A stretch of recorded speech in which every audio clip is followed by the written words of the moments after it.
আমার কোনো বক্তব্য দীর্ঘ করব না, শুধু এটুকু বলতে চাই যে আপনারা জানেন যে আগামী 1 জুন একটি বৈঠক হবার কথা।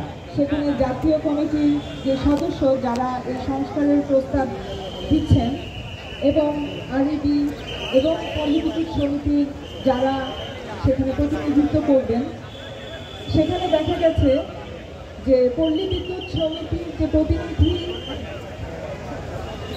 মনোনয়ন করা হবে সেটাও চেয়ারম্যান করবেন।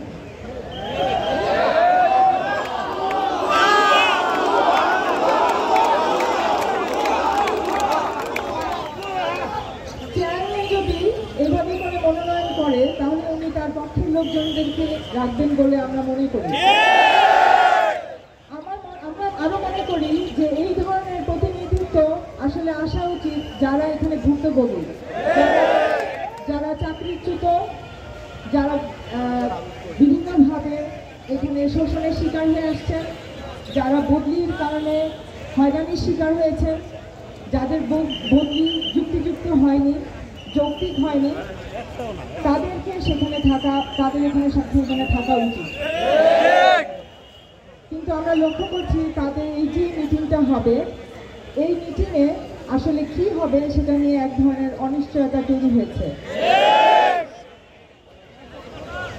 অনেকে আমাকে পিছন থেকে বলছেন এটা হবে নাটক, কিন্তু এই নাটক আমরা হতে দিব না। আপনারা এখানে যারা উপস্থিত আছেন এবং অনেক পরিশ্রমের সাথে অধ্যাবসায় নিয়ে লেগে আছেন যে এখানে সংস্কার হতেই হবে, তাদের পেছনে রয়েছে দীর্ঘদিনের অভিজ্ঞতা। পল্লী বিদ্যুৎ সেবা দিয়ে আসছেন দীর্ঘদিন ধরে। আপনাদের মধ্যে যেই চেতনা তৈরি হয়েছে, যে মানবিক চেতনা তৈরি হয়েছে দেশের সেবা দেওয়ার জন্য, আমি আশা করব যে আপনাদের এই মানবিক চেতনা ছড়িয়ে পড়ুক সরকারের মাঝে এবং তারা যেন বুঝতে পারে যে এই দেশটা আসলে জনগণের দেশ, এই দেশটা কারো বাপের না, এই দেশটা কোনো স্বৈরতান্ত্রিক সরকারের না, এই দেশটা কোনো চেয়ারম্যানেরও না, যে চেয়ারম্যান দিনের পর দিন হয়রানি করে এভাবে করে আপনাদের ভোগান্তির কারণ হয়ে দাঁড়িয়েছেন।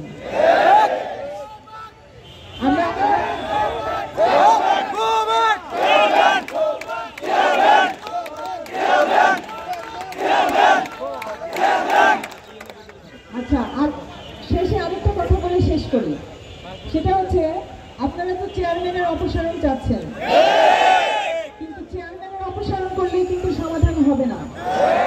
এরপরে আরো চেয়ারম্যান আসবেন যে এর থেকে বেশি খারাপ হতে পারে। তাদের কি করতে হবে? এটাই আপনাদের 1 দফা দাবি। 7 দফা দাবি আপনারা করছেন, কিন্তু দাবি হওয়া উচিত 1 দফা, যে সংস্কার এখানে হতে হবে এবং এই সংস্কারের মধ্য দিয়ে যে প্রাতিষ্ঠানিক একটা চর্চা তৈরি হবে, যে গণতান্ত্রিক চর্চা তৈরি হবে, সেটাই এই প্রতিষ্ঠানকে এগিয়ে নিবে।